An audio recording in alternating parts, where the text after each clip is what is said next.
Right.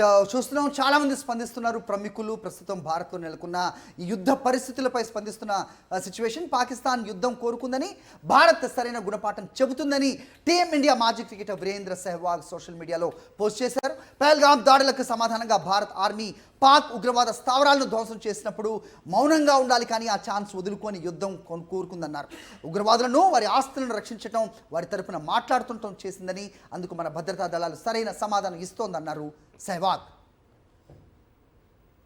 Right. ఇక సరిహద్దులో పాక్ చేసిన డ్రోన్ దాడులను భారత్ చాలా సమర్థవంతంగా అడ్డుకుంటోందంటూ టీమిండియా మాజీ క్రికెటర్ శిఖర్ ధవన్ సోషల్ మీడియాలో పోస్ట్ చేశారు. ధైర్య సాహసాలు కలిగిన భారత సైన్యం నిబద్ధతకు ఇదే నిదర్శనమన్నారు.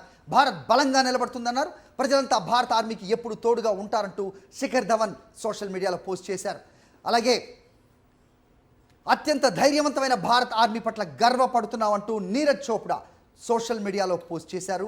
దేశం కోసం ఉగ్రవాదానికి వ్యతిరేకంగా పోరాడుతున్న భద్రతా దళాలకు ప్రజల మద్దతు ఎప్పుడూ ఉంటుందంటున్నారు.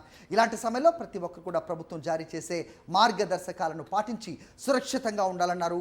జై భారత్, జై భారత్ కి సేన అంటూ సోషల్ మీడియాలో ఎక్స్లో పోస్ట్ చేశారు నీరజ్ చోప్రా.